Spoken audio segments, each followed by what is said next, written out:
హైదరాబాద్ లో జరగబోయే మనీ మంత్ర money manifestation classes కి ఇప్పుడే కాల్ చేసి రిజిస్టర్ అవ్వండి.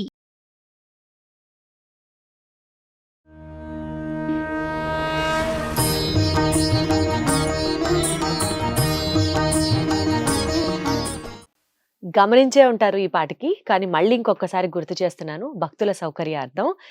ఈ పాసురాల్ని ఈ నెల అంతా, ఈ మాసం అంతా గూడా మనం పాసురాల్ని సేవించుకుంటూ ఉన్నాం కాబట్టి, ముందు రోజు సాయంత్రమే ఈ పాసురంకి సంబంధించిన వీడియో రిలీజ్ చేయడం జరిగింది.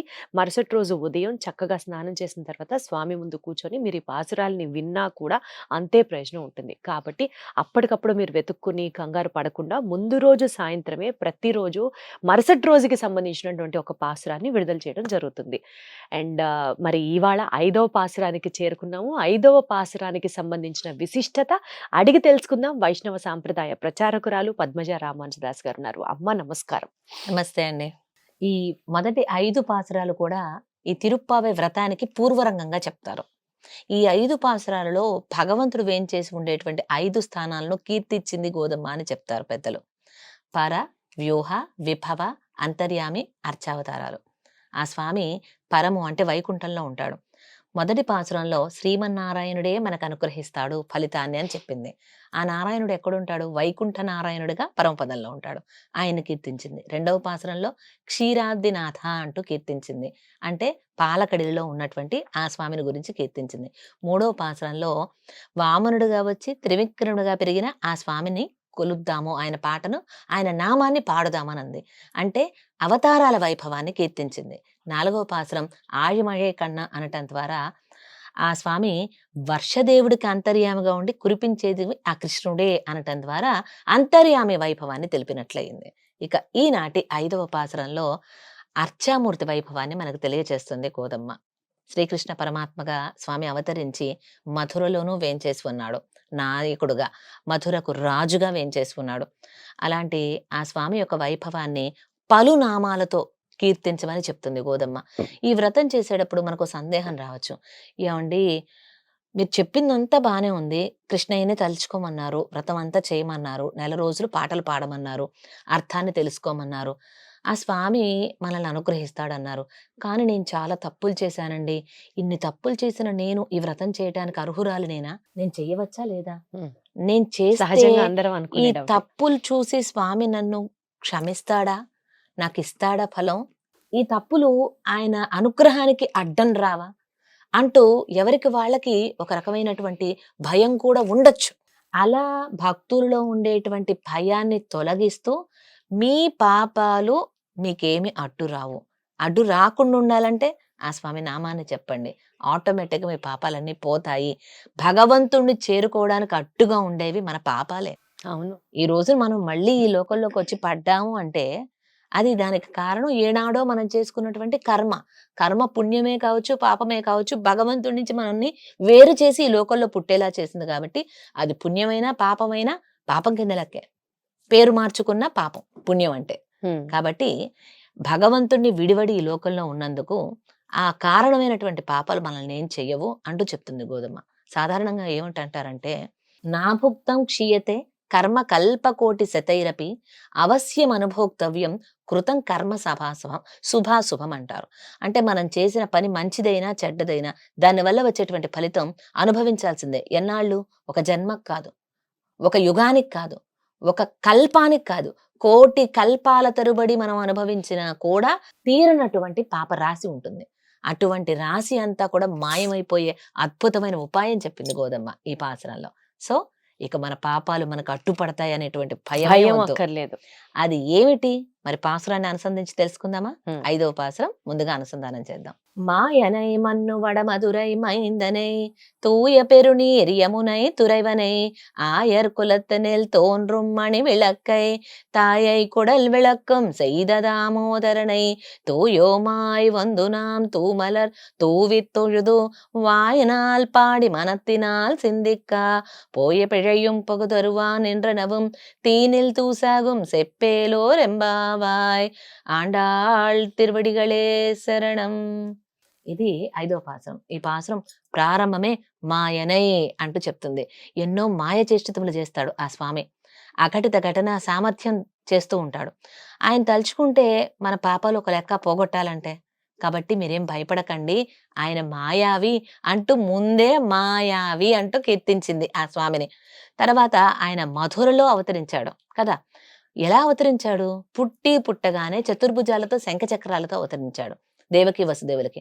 వాళ్ళు భయపడిపోయి చతుర్భుజాలతో ఉంటే ఆ కంసుని సంహరించేది నీవే అని ఆయనకు అర్థమైపోతుంది. దాచేసుకో, ఉపసంహర అనగానే దాచేసుకున్నావు. అంతటి మాయావి. పుట్టగానే తల్లిదండ్రుల మాట విన్నావు, మధురలో అవతరించావు, రేపల్లె మొత్తానికి ప్రకాశవంతంగా మారావు. కృష్ణుడు అవతరించక ముందు బృందావనం అంతా పల్లేరుకాయ దిబ్బలా ఉండేది. వనం అంటే అడవి, బృందావనం అంటే పల్లేరుకాయల దిబ్బ. అంటే ముళ్ళు ముళ్ళుగా ఉంటాయి చూసారా కాయలు, దాంతో నిండిపోయి ఉండేది.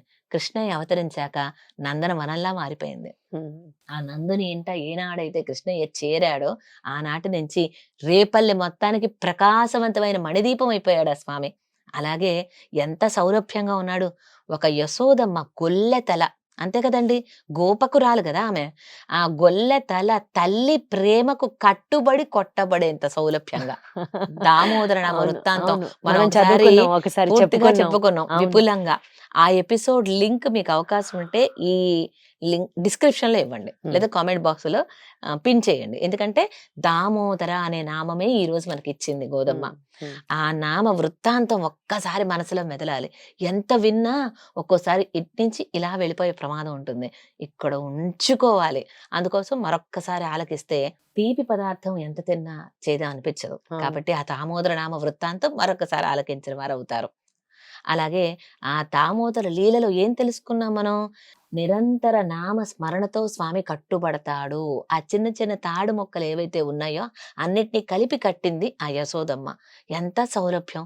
ఒక తల్లి ప్రేమకి, ఒక గొల్లె తలకి కట్టుబడి కొట్టబడ్డాడే అంత గొప్పవాడే స్వామి అంటూ ఆ స్వామిని గురించి కీర్తించండర్రా. ఎలాగో తెలుసునా? వాయినాల్ పాడి మనతినాల్సిందిక్క అంటూ మనసా వాచ కర్మణ స్వామి నామాన్ని చెప్పమంది. నోరారా స్వామి నామాన్ని చెప్పండి. దామోదర చక్కగా, దాంట్లో ఏమైనా ఒత్తులు ఉన్నాయా, పొలులు ఉన్నాయా? చాలా సుకరంగా ఉంది నామం. దామోదర ఆ నామం చెప్పండి. మీకు ఇష్టమైన నామం చెప్పండి. అమ్మ కూడా అనేక నామాలు చెప్పింది. మాయనే, మన్ను వడమధురై మైందనే, ఆ యమునై తురైవనే, యమునా తీర విహారి అని కృష్ణయ్యకే ఒక గుర్తింపు కూడా తెలుసా? ఎప్పుడు చూడు యమునా నది ఒడ్డున గోప బాలులతో ఆడుతూ ఉంటాడు. రాత్రిపూట గోపికలతో చక్కగా రాసక్రీడలాడుతూ ఉంటాడు. ఎప్పుడు కేర్ ఆఫ్ అడ్రస్ ఏదంటే యమునే. యమున ఎంత గొప్పదంటే వేరే ఏ నదికి దక్కనటువంటి ఒక భాగ్యం యమునకు దక్కింది. యమున తీరాన స్వామి ఆడుకున్నాడు. అంత మాత్రమే కాదు, యమునా నది నీటిని అలా నోటిలోకి తీసుకుని పుక్కిలించి మనలా ఊశాడు. అంటే స్వామి తిరు అధరాలను తాకి ఆ తిరుమేని లోపలికి వెళ్ళి మళ్ళీ బయటకు వచ్చిన భాగ్యం యమునకు దక్కింది. అంత గొప్ప భాగ్యం యమున. భగవంతుడు శ్రీమన్నారాయణుడు పరమపదం నుంచి భూమి మీదకి శ్రీకృష్ణుడిగా అవతరిస్తుంటే విరజానదిగా యమునా నదిగా వచ్చిందట. అందుకే రామచంద్రమూర్తి అవతరించినప్పుడు అయోధ్యలో అయోధ్యని గురించి చెప్తారు గాని సరయూ నదిని గురించి ఎక్కడ గొప్పగా చెప్పరు. యమునా నదిని గురించి మాత్రం చాలా గట్టిగా చెప్తారు. ఎందుకంటే ఆయన రాముడు రాజుగా ఆటలాడటం అన్ని చేయలేదు. డాంబికంగా దర్పంగా ఉన్నాడు స్వామి.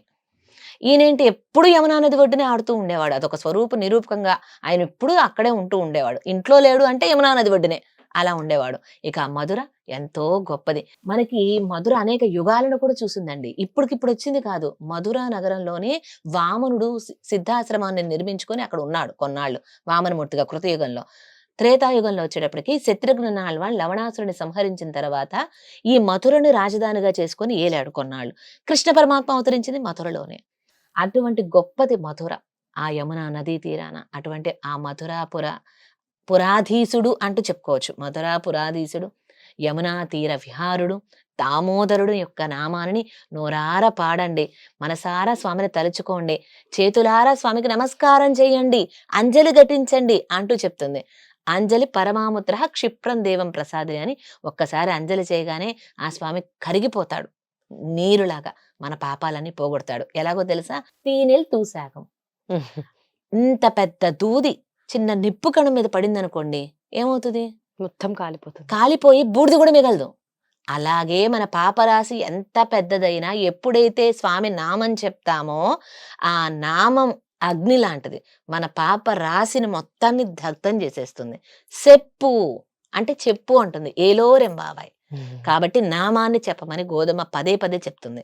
ఇక నుంచి ప్రతిరోజు ఎవరి ఇష్ట దైవాన్ని స్మరించుకుంటూనో ఇష్టమైన ఒక నామాన్ని తీసుకొని, లేదా గోధుమ ఆనాటి పాసురంలో చెప్పినటువంటి నామాన్ని ఈ రోజు చెప్పుకుంటే, ఉదాహరణకి దామోదర అని చెప్పొచ్చు, యమునా తీర విహార చెప్పొచ్చు. అంత పెద్దది ఎందుకంటే దామోదర. దామోదర. చక్కగా దామోదర దామోదర నామాన్ని ఎలా త్రికరణ శుద్ధిగా మనస వాచ కర్మణ స్వామి నామాన్ని చెప్తే మన పాపాలు ఏవి మనల్ని దహించి వేయవు. ఆయన నామమే ఆ పాపాలను దహించి వేస్తుంది. ఇది విశ్వసించండి అని చెప్తుంది గోధమ్మ. ఎంత స్ట్రాంగ్ గా చెప్తున్నారంటే, ఒక నామం తలిస్తే చాలు మనం చేసిన పాపాలన్నీ కూడా కొట్టుకుపోతాయి అన్నది. కేవలం త్రికరణ శుద్ధితో ఆ స్వామిని జపిస్తే ఇంకా మనకి ఏ భయము లేదు, ఎవరి తోడు అవసరం లేదు. తిరుప్పావై పాటలు కూడా రానవసరం లేదు, మంత్రాలు రానవసరం లేదు, అవసరం లేదు. పూజ చేయాల్సిన పనే కూడా లేదు, నామం చెప్తే నామం చాలు. చెప్తే చాలు. ఎంత గట్టిగా ప్రతి పాసరంలో చెప్తున్నారు ఆవిడ. అద్భుతం అమ్మ. ఆండాళ్ తిరువడిగళే శరణం. ఆండాళ్ తిరువడిగలే శరణం. సర్వం సర్వం శ్రీకృష్ణార్పణమస్తు. శ్రీకృష్ణార్పణమస్తు.